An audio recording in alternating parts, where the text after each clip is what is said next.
வணக்கம் மக்களே, வணக்கம். சற்று முன் கிடைத்த ஒரு முக்கியமான அதிர்ச்சியான தகவல். சற்று முன்பு அமைச்சர் உதயநிதி அதிரடியாக கைது செய்யப்பட்டுள்ளார். இதை கேட்டு முதல்வர் ஸ்டாலின் அதிர்ச்சியாக இருக்கிறார். ஸோ இதை பற்றின முழுமையான தகவல் தான் இந்த ஒரு வீடியோவில் தொகுப்பாக பார்க்க போகிறோம். அமைச்சர் உதயநிதி என்ன காரணத்துக்காக கைது செய்யப்பட்டுள்ளார், அமைச்சர் எதனால் சோகத்தில் இருக்கிறார்ன்ற தகவல் முழுமையாக பார்க்க போகிறோம். ஸோ இதை பற்றின தகவல் பார்க்குறதுக்கு முன்னாடி நமது சேனலுக்கு நீங்கள் புதிய பார்வையாளராக இருந்தால் மறக்காமல் நம்ம சேனலை சப்ஸ்கிரைப் பண்ணுங்கள். சப்ஸ்கிரைப் பண்ண உடனே பக்கத்தில் ஒரு பெல் பட்டன் வரும், அதை கிளிக் பண்ணி ஆல் என்ற ஆப்ஷனில் போட்டு வச்சுக்கோங்க. தொடர்ந்து நம்ம போடக்கூடிய வீடியோஸ் நோட்டிஃபிகேஷன் உங்களுக்கு வந்தடையும்.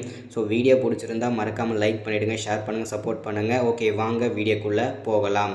சற்று முன்பு கிடைத்திருக்க ஒரு ரகசியமான தகவல் என்ன, முக்கியமான அதிர்ச்சியான தகவல் என்ன அப்படின்னா, சற்று முன்பு அமைச்சர் உதயநிதி பார்த்திங்கன்னா அதிரடியாக கைது செய்யப்பட்டுள்ளார்.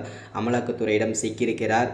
எதனால் அப்படின்னு பார்த்தீங்கன்னா, ஆல்ரெடி நம்ம இதுக்கு முன்னாடி வீடியோவில் பார்த்துருக்கோம். அதுவும் பார்த்திங்கன்னா இது வரைக்கும் அமைச்சர் பொன்முடியாக இருக்கட்டும், செந்தில் பாலாஜி ஆகட்டும், ஏவா வேலு, ஸோ ஜெகத் ரட்சகன், இந்த மாதிரி பார்த்திங்கன்னா இந்த திமுகவோட முக்கிய பொறுப்பில் இருக்கும் முக்கிய புள்ளிகள் எல்லாருமே ஒவ்வொருத்தராக கைது செய்யப்பட்டுள்ளே வந்துட்டு இருக்காங்க.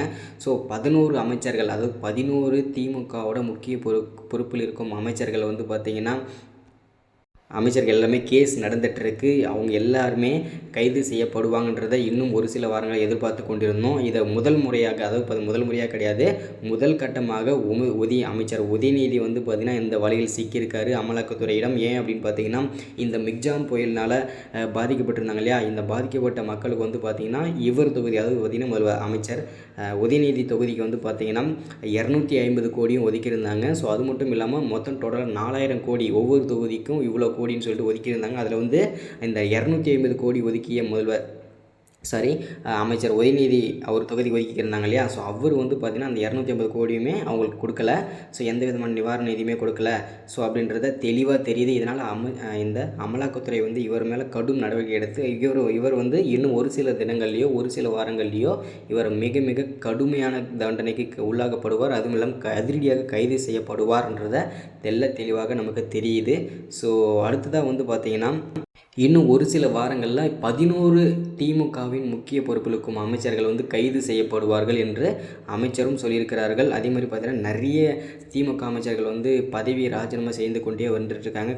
ஆட்சி இந்த திமுகவோட ஆட்சி களைவதற்கான வாய்ப்புகள் 90% வாய்ப்புகள் இருக்கின்றத தெளிவாக தெரிகிறது. சோகத்தில் முதல்வர் ஸ்டாலின் இருக்கிறார். ஏன் அப்படின்னா, இந்த மாதிரி முக்கிய பொறுப்பில் இருக்கிறவங்களும் இப்படி பண்ணிகிட்ருக்காங்க. ஸோ நிறைய பேர் இப்படி தான் பண்ணிகிட்ருக்காங்க. ஸோ அதனால் பார்த்திங்கன்னா கூடிய விரைவில் அடுத்தடுத்த அப்டேட் கிடைக்கும். ஸோ மறக்காமல் சப்ஸ்கிரைப் பண்ணாதவங்க பண்ணிக்கோங்க, ஷேர் பண்ணுங்கள், சப்போர்ட் பண்ணுங்கள். தேங்க்யூ.